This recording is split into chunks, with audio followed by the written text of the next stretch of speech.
Seattle, United Nations. Reuters. U.S. President Donald Trump dialed up the rhetoric against North Korea again at the weekend, warning the country's foreign minister that he and leader Kim Jong-un won't be around much longer as Pyongyang staged a major anti-u.s. rally.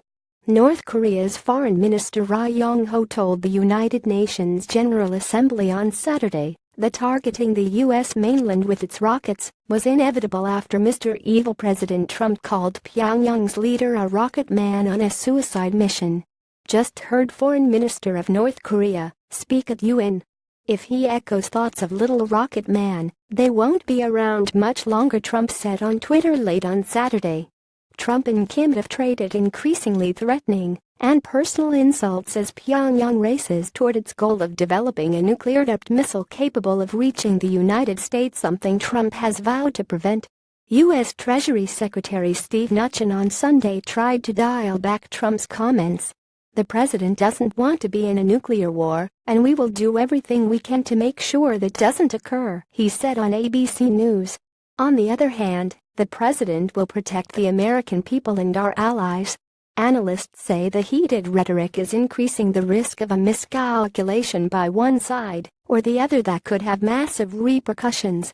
North Korea's state-run television KRT aired a video on Sunday showing tens of thousands of people attending an anti-u.s. rally at Kim Il-sung Square in Pyongyang.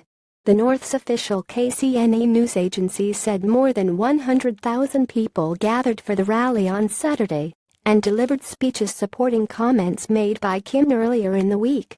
We are waiting for the right time to have a final battle with the U.S., the evil empire, and to remove the U.S. from the world, KCNA quoted Ri Il-bi, a commanding officer of the Red Guards, as saying.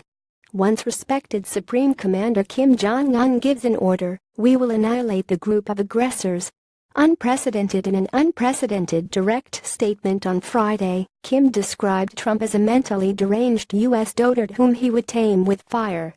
An anti-u.s. rally at Kim Il-sung Square is seen in this September 23, 2017 photo released by North Korea's Korean Central News Agency KCNA in Pyongyang on September 24, 2017.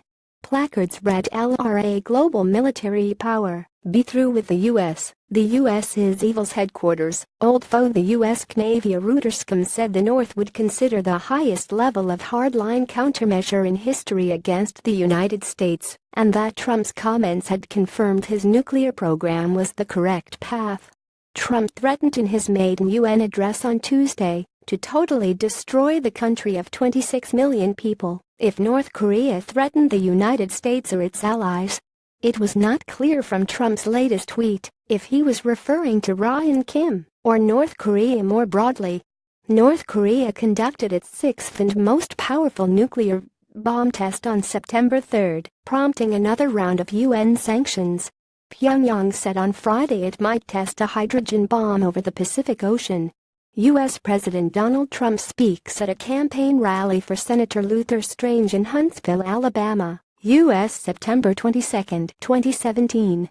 Reuters. Ryan P. Bernstein. It is only a forlorn hope to consider any chance that the DPRK North Korea would be shaken an inch or change its stance due to the harsher sanctions by the hostile forces, Wright told the UN General Assembly on Saturday.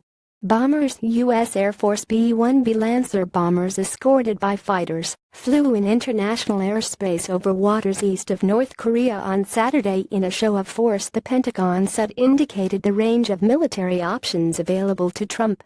The U.S. bombers' flight was the farthest north of the demilitarized zone separating North and South Korea that any U.S. fighter jet or bomber had flown in the 21st century, the Pentagon said.